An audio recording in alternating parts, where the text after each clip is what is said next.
La communication que je présente a été préparée pendant que je travaillais pendant 18 mois dans l'unité cohorte épidémiologique et population de l'INSERM, en particulier avec Alice Guéguen, qui est statisticienne. Le cadre général dans lequel je m'inscris a déjà été abordé ici à plusieurs reprises. Que gagne-t-on à être en couple et qui gagne à être en couple ? Les travaux qu'on a nous montrent que bon, les hommes, c'est sûr qu'ils y gagnent, et les femmes, on pourrait dire aussi, mais peut-être un peu moins. Et j'ai relevé deux grands domaines sur lesquels cette question a été étudiée. Tout ce qui concerne la mortalité, bien sûr, mais aussi les conduites à risque, le risque suicidaire, où là, l'idée que les hommes gagnent et les femmes aussi gagnent paraît assez établie.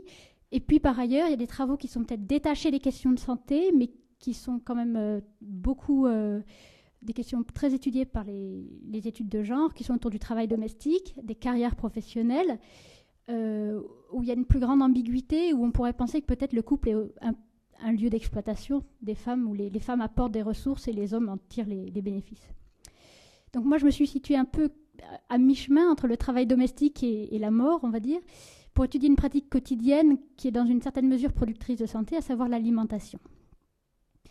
Il y a quand même une difficulté à surmonter qui est omniprésente, je pense, quand on commence à se poser ce genre de questions, c'est qu'il y a une imbrication très forte du genre, de la classe sociale et du rapport à la santé. Et on pourrait ajouter de l'âge et de l'ethnicité sans doute, mais je ne les ai pas traités ici. Cette imbrication, elle se voit en particulier au biais de sélection dans la probabilité d'être en couple.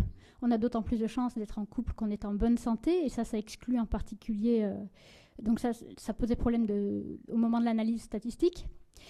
Et l'autre problème, c'est la structure sociale du célibat, qui est inversée selon le genre. Les hommes célibataires sont plutôt défavorisés par rapport aux hommes en couple, alors que c'est l'inverse pour les femmes. Les femmes célibataires sont plus souvent cadres que les femmes mariées. Empiriquement, voilà la question que je me suis posée. Qu'est-ce que les hommes et les femmes ont à perdre en perdant leur conjoint du point de vue de leur consommation de légumes ? Donc voilà, là je fais deux pirouettes. La première, c'est qu'au lieu de demander qu'est-ce qu'ils gagnent, je demande qu'est-ce qu'ils ont à perdre, parce que je travaille sur une cohorte vieillissante de gens qui ont été recrutés dans la cohorte entre 40 et 50 ans, et que j'observe jusqu'à ce qu'ils aient entre 65 et 75 ans. Donc je les vois plus défaire des unions que faire des unions. Et j'ai réduit la question de l'alimentation à la question des légumes pour plusieurs raisons. L'une, c'est que j'avais déjà beaucoup travaillé sur la consommation de légumes, donc ça me permettait de diminuer la complexité de la recherche. Et puis les légumes sont très liés à la capacité, au temps qu'on consacre à cuisiner, donc au travail domestique. Ils sont aussi plus souvent consommés par les femmes et plus consommés dans les classes supérieures, donc déjà dans les légumes s'imbrique la question du travail domestique, de la santé avec les prescriptions qui sont très fortes, du genre et de la classe. Donc concrètement, comment évolue la consommation de légumes après une rupture d'union selon le sexe, et quel est l'effet de la position sociale de l'enquêté et de son conjoint sur la consommation du légume ? Donc les données de cohorte que j'ai pu utiliser durant ce séjour à l'INSERM, c'est la cohorte Gazelle pour gaz et électricité de France. 20 625 salariés d'EDF et GDF ont participé à cette cohorte depuis 1989. Chaque année, on leur pose des questions sur leur santé, leur situation familiale, leur emploi. Et à intervalles réguliers, on leur a posé des questions sur leur alimentation. J'ai traité la situation conjugale de façon extrêmement simple. Il y a beaucoup de travaux sur la situation matrimoniale, c'est-à-dire sur la différence entre mariage, concubinage, veuvage et divorce, etc. J'avais pas assez d'infos pour aller dans le détail. Et surtout, j'ai fait l'hypothèse que comme la consommation de légumes est très liée au travail domestique, c'est la présence effective d'un conjoint qui compte plus que le fait d'être tel ou tel statut juridique. J'avais pas non plus d'informations sur le sexe du conjoint, donc j'ai traité tous les couples comme s'ils étaient hétérosexués. J'ai profité de mon séjour dans une unité d'épidémiologistes pour faire un travail aussi épidémiologique que possible, tout en restant profondément, j'espère que je serai convaincante, sociologique dans l'interprétation. Donc j'ai modélisé l'odds ratio de consommer des légumes tous les jours, au fil du vieillissement et selon la situation conjugale. J'ai contrôlé autant de facteurs de confusion que possible, le diplôme, la position professionnelle, le fait d'être à la retraite, le fait de suivre un régime. Et j'ai fait tout mon possible aussi pour tenir compte du biais dû aux non-réponses, par des imputations multiples dont je ne vous tairai le détail, sauf si vous le voulez. Voilà. Comme j'ai des données longitudinales, ça me permet dans une certaine mesure au moins de réduire le biais de sélection. Comme je traite les biais dus aux non-réponses, ça me permet aussi de tenir compte de la propension différente à répondre selon la classe sociale et selon le statut conjugal qui a été montré dans cette cohorte. Voilà. Et du coup, je peux utiliser la situation conjugale à l'inclusion et au fil du suivi pour repérer des ruptures d'union. Et ensuite, en réduisant le travail au couple biactif en 89, je peux comparer l'effet des positions professionnelles des deux conjoints. Donc la réussite professionnelle des hommes et des femmes dans Gazelle, Gazelle est une une cohorte particulière parce qu'elle relève d'une génération privilégiée. Dans la cohorte, 80% des enquêtés sont embauchés comme ouvriers ou employés, 26% sont cadres supérieurs au moment de la retraite. Donc ils ont connu une très forte ascension sociale. Toutefois, ces privilèges sont très genrés puisque avant la retraite, 31% des hommes ont réussi à devenir cadres contre seulement 11% des femmes. Un autre aspect du genre, c'est que quand ils sont dans des positions d'exécution, les femmes sont massivement des employés, alors que les hommes sont massivement des ouvriers. Là aussi, on retrouve des choses extrêmement classiques sur le caractère genré de la structure des emplois. Je ne reviens pas sur le détail, mais du coup, j'ai adapté la façon dont je codais la position sociale pour tenir compte de cette structure genrée de l'emploi. Sur les 16 000 individus âgés de 40 à 50 ans en 89, on a 22% de femmes seulement, ça c'est parce qu'on est dans EDF-GDF. On a 10% de célibataires, dont beaucoup plus de femmes. 20% des femmes sont célibataires contre seulement 6% des hommes. Et là, on voit effectivement la structure sociale inversée du célibat, puisqu'en fait, comme on a des gens qui sont tous en emploi à 40 ans, on exclut les hommes qui sont le plus bas dans la hiérarchie sociale, les inactifs, les chômeurs, et on exclut toutes ces femmes qui sont inactives et mariées. Voilà. Et on a 5000, seulement un tiers des individus ont absolument toutes les données renseignées, d'où la nécessité que j'ai rencontrée de traiter les valeurs manquantes. Les résultats. Donc, si on fait un modèle tout simple, on se demande quel est l'effet d'être célibataire au moment du questionnaire alimentaire sur la consommation de légumes. Ce qu'on voit, c'est que le fait d'être une femme vous fait manger beaucoup plus de légumes. Oh, pardon. Là. Ici, vous le voyez, le ratio est de 2,5 à peu près. Et le fait de ne pas avoir un conjoint pénalise les hommes et les femmes, mais plus les hommes. C'est-à-dire le odds ratio, il est en dessous de 1 et il est plus faible pour les hommes que pour les femmes. Donc les hommes sont plus pénalisés. Et vous voyez les intervalles de confiance qui ne se chevauchent pas. Donc la différence de l'effet est significative. Maintenant, je réduis la population sur laquelle je fais tourner le même modèle, en fait, à toutes les personnes qui sont en couple en 89.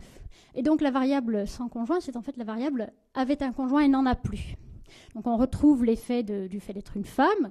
Ça ne change pas, c'est presque rassurant. On voit que le fait de ne plus avoir de conjoint est toujours pénalisant pour les femmes dans la colonne de gauche, avec un odds ratio de 0,8, mais est toujours beaucoup plus pénalisant pour les hommes. Le odds ratio est divisé par 2, enfin 0,5, c'est assez fort. Là encore, les intervalles de confiance ne se chevauchent pas. Donc, perdre son conjoint pénalise les deux sexes en termes de consommation de légumes, mais plus encore les hommes. Vous voyez aussi que le fait d'être arrivé à la position de cadre avant la retraite n'est pas significatif. Le odds ratio est tout proche de 1, donc ça veut dire qu'il n'y a pas d'effet. Et le diplôme a un effet qui est plus fort pour les femmes. Maintenant, on peut se regarder, donc, comme on a un gros effectif, on peut regarder la position sociale des deux conjoints. Donc là, je réduis encore l'échantillon. Vous voyez le nombre de sujets qui s'est réduit à tous les couples qui sont biactifs en 90. Donc l'enquêté est dans EDF-GDF et son conjoint travaille ailleurs. Les conjoints donc là, je peux regarder la position de l'enquêté à travers le fait qu'il est cadre ou pas au moment de la retraite, qu'il a un diplôme supérieur ou égal au bac, et de son partenaire. Et là, ce qu'on voit, c'est que donc, le fait d'être cadre avant la retraite n'a toujours aucun effet. Et là, je n'ai pas cherché à différencier selon le sexe. Pour les femmes, dans la colonne de gauche, le diplôme de l'enquêtée femme compte beaucoup. Elle consomme nettement plus de légumes si elle a un diplôme supérieur au bac. Par contre, la position de son conjoint position supérieure, n'a aucun effet. Pour les hommes, le fait que monsieur ait un diplôme supérieur au bac n'a aucun effet. Le fait que sa conjointe est une position sociale supérieure, a un effet qui n'est pas très élevé en valeur, 1,1, mais qui est statistiquement significatif. Donc, en résumé, pour les femmes, seul le diplôme de l'enquêteur a un effet. Pour les hommes, c'est leur femme qui compte. Un résultat qu'on a trouvé aussi, je le dis au passage, sur la probabilité d'être en surpoids chez les hommes. La probabilité d'être en surpoids chez les hommes dans cette cohorte dépend de la position professionnelle de leur épouse. En conclusion, donc l'alimentation des hommes apparaît comme en partie dépendante de ressources qui sont apportées par leur conjointe. Et j'ai beaucoup aimé la façon dont Sarah Harber l'a dit tout à l'heure. En fait, les hommes veulent perdre en autonomie, alors que les femmes veulent gagneraient en autonomie. Donc c'est peut-être comme ça qu'il faut le dire. Les hommes bénéficiaient-ils, de quoi bénéficiaient-ils? Ça, c'est une question qui n'est pas traitée ici. Est-ce qu'ils bénéficiaient du travail domestique de leur conjointe qui leur préparait des bons petits poulats riches en légumes? Est-ce qu'ils bénéficiaient de compétences culinaires, nutritionnelles, sanitaires, ou de ce qu'on pourrait appeler le contrôle social, ou peut-être plutôt le souci de soi étendu par les femmes au souci des autres? Voilà, donc la question de qu'est-ce qu'ils ont perdu exactement reste ouverte, mais manifestement, ils perdent quelque chose en perdant leur partenaire.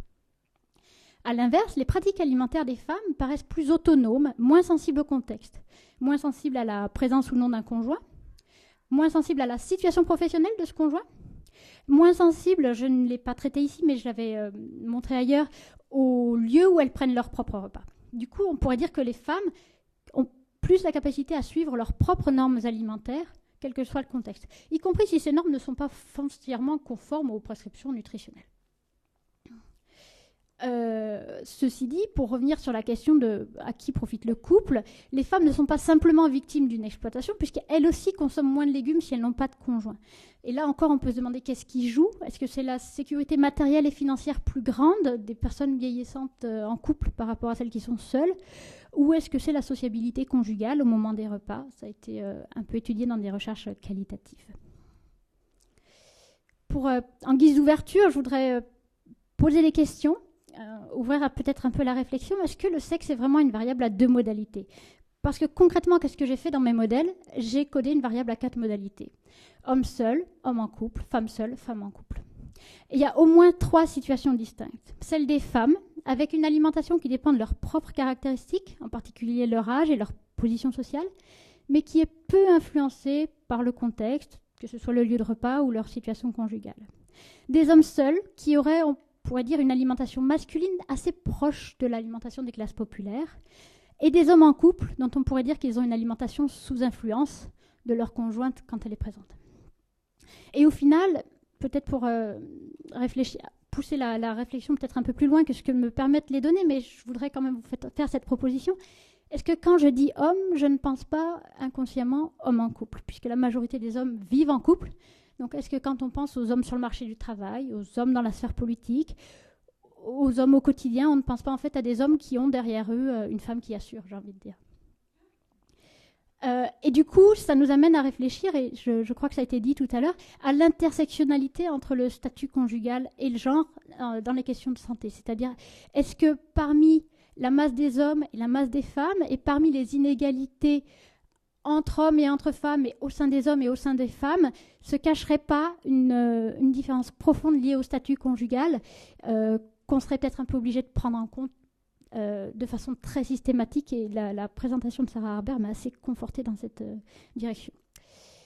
Tout ça serait bien sûr à approfondir et à élargir sur d'autres dimensions que l'alimentation. Je conçois que les légumes vous paraissent un objet tout petit, même à moi. Sur d'autres comportements pertinents pour la santé, et puis surtout peut-être sur des populations plus jeunes, puisque là on est dans une génération née juste après la Deuxième Guerre mondiale, et on pourrait se demander ce que ça donne dans une population où le partage des tâches est peut-être un petit peu moins inégalitaire. Merci.